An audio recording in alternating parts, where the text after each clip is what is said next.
तो last time हम लोग देखे थे dear students sulphonation of benzene. तो benzene when heated with fuming H2SO4 CH H2SO4 plus SO3, तो हमारे पास जो फॉर्मेशन आ रहा था that is benzene sulphonic acid. और इसका मैकेनिज्म देखे थे हम लोग 3 स्टेप में। नाउ कुछ आज हम लोग मेन पॉइंट्स की बात करेंगे that is regarding the sulphonation of benzene. तो what are the main points? तो सबसे पहले जो फर्स्ट पॉइंट है इसका दैट इज कि this process is reversible, means sulfonation is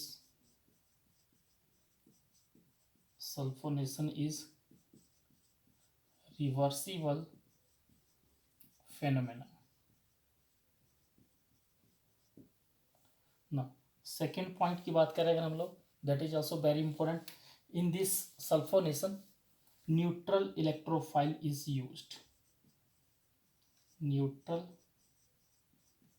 electrophile is used, that is SO3.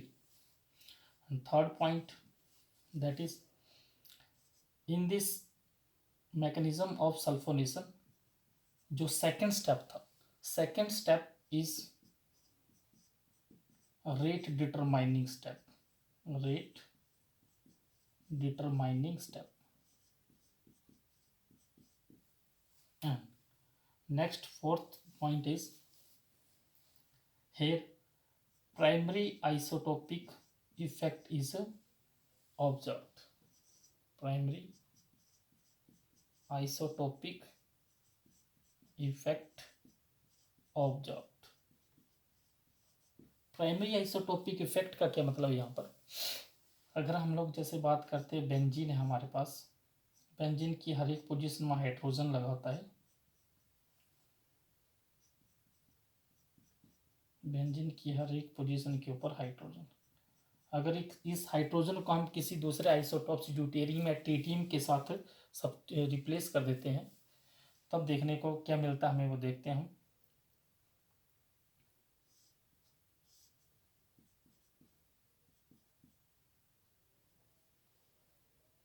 तो फर्स्ट स्टेप में जो यहाँ पर आ रहा था that is formation of intermediate, कुछ इस तरह का इंटरमीडिएट फॉर्म हुआ था, positive charge here now. And in the second step this is K2 which is called as rate determining step. This second step is called as slow step and which is the RDS. So in this case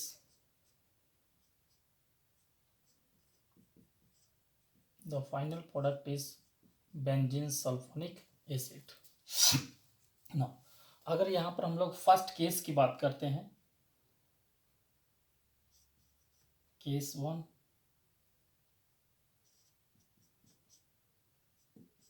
if K1 dash is less than K2, then intermediate is proceed to final product. Means जैसे हम ऊपर reaction में देख रहे हैं, अगर K1 dash जो इस K2 से लेस देन होगा देन दिस इंटरमीडिएट जो यहाँ पर ही है, this will B form the final product that is benzene sulphonic acid. And in this case there is no primary isotopic effect observed.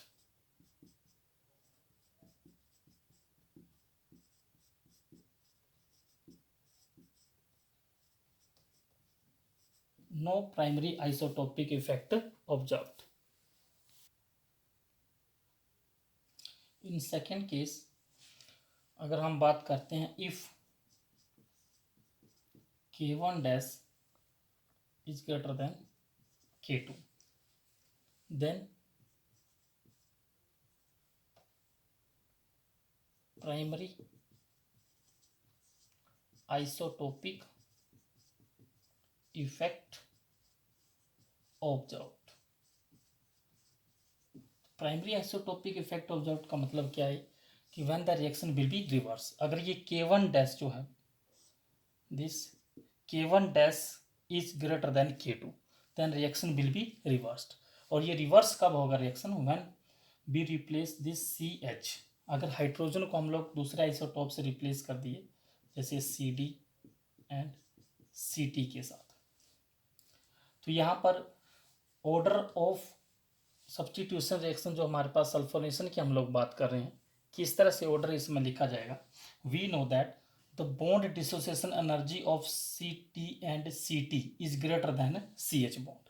अगर इसमें हम लोग बॉन्ड डिसोसिएशन एनर्जी का ऑर्डर लिखना चाहेंगे, तो बॉन्ड डिसोसिएशन एनर्जी का किस तरह से ऑर्डर आएगा, CT greater than CD greater than CH means. अब सेकेंड स्टेप जो हम लोग बात कर रहे हैं यहाँ पर, this second step is the rate determining step, means ये जो CH बॉन्ड है, this CH bond will be involve in the rate determining step, जिसके कारण से अगर ये इसका CH की जगह यहाँ पर CD आ जाएगा भी, तो ये बॉन्ड ब्रेक करने में एनर्जी ज़्यादा लगेगा एंड K1 डैश का वैल्यू ज़्यादा होगा, तो reaction will be reversed.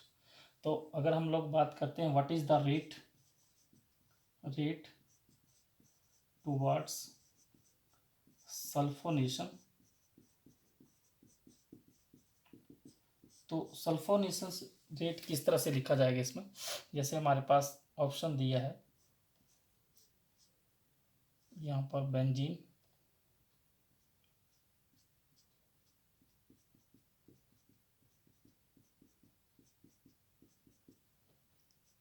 Second option हमारे पास गिवन है, if this hydrogen is replaced with heavy isotopes that is deuterium,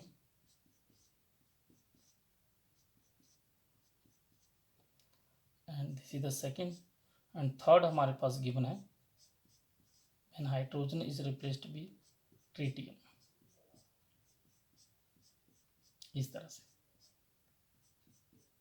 no अब 1 2 3 में रेट टुवर्ड्स द सल्फोनेशन किस तरह से लिखा जाएगा, because this CH bond, CD bond and CT bonds involved in the second step, that is the rate determining step, therefore जो order यहाँ पर लिखेंगे हम लोग वो किस तरह से लिखा जाएगा, सबसे ज़्यादा जो ऑर्डर होगा वो बेंजीन का 1, उसके बाद सेकेंड, देन आफ्टर थर्ड। और ऐसा क्यों हो रहा है, this is due to the high bond dissociation energy of CD and CT bond.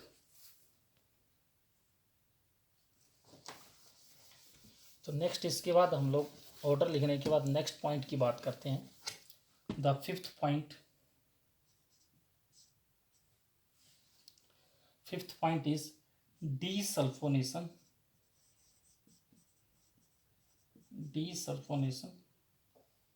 On further heating. अगर इसको फर्दर हीट करेंगे H+ के साथ, देन डीसल्फोनेशन मीन्स, या फिर इसको हम ऐसे भी बोल सकते हैं अभी, there is no chance of पॉलीसल्फोनेशन।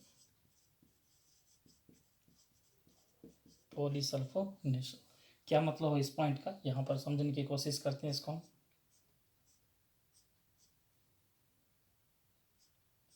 हमारे पास बेंजीन सल्फोनिक एसिड है, जैसे हमने, और इस बेंजीन सल्फोनिक एसिड को हम लोग H+ के साथ हीट कर रहे हैं अभी। तो ऑन हीटिंग विद H+, यहाँ से क्या होगा, अगेन ये H- और यहाँ पर क्या जाएगा अभी प्लस चार्ज, तो ये जो H+ होगा दिस विल बी अटैक,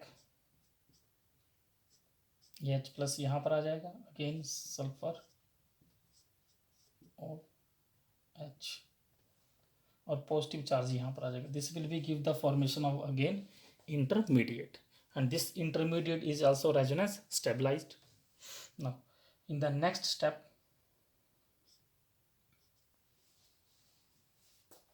जैसे यहाँ पर H+, ये वाला बॉन्ड यहाँ से H+ यहाँ से निकल के जाएगा अभी, तो H+ का ये जो H+ हमने यहाँ पर ऐड किया है अभी, जैसे फर्दर यहाँ से H+ ये वाला बॉन्ड यहाँ पर शिफ्ट करेगा, तो H+ ये शिफ्ट होने से यहाँ पर ये वाला बॉन्ड जो होगा अभी, this will be shifted towards this direction.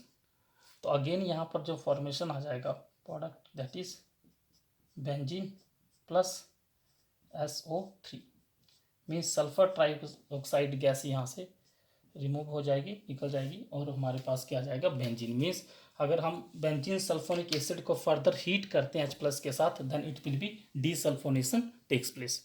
कुछ एक दो प्रॉब्लम्स इसके ऊपर और लेते हैं हम लोग। तो कुछ नेक्स्ट एक दो प्रॉब्लम्स और लेते हैं इसके ऊपर हम लोग। एग्जाम्पल के तौर पे जैसे बेंजीन सल्फोनिक एसिड का हम लोग हीट किए D+ के साथ, तो D+ के साथ it will be further desulphonation will be takes place and the formation of will gives D। H की जगह यहाँ पर क्या आ जाएगा अभी D। Means this SO3H sulphonic acid group will be replaced with D deuterium heavy isotope of hydrogen. इसी तरह से कई बार क्वेश्चन में दिया होता है हमारे पास फाइनल प्रोडक्ट पूछा जाता है। जैसे क्वेश्चन दिया यहाँ पर OH SO3H when it is treated with bromine in the presence of water, protic solvent के साथ ब्रोमीन के साथ क्या रिएक्शन होगा इसका, what will be the final product, क्या यहाँ पर फाइनल प्रोडक्ट बनेगा इसका।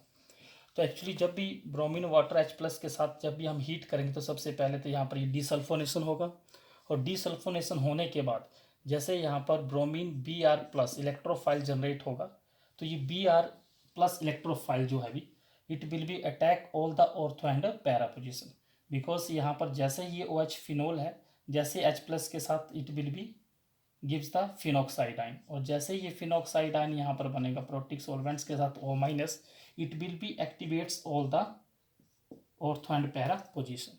तो कमिंग इलेक्ट्रोफाइल जो Br+ होगा they can attack all these positions ortho and para. The final product during this reaction we get that is OH Br means we get 2,4,6 tribromophenol. इस तरह से we get the final product. एक और problems हम लोग लेते हैं यहाँ पर। अगर हमारे पास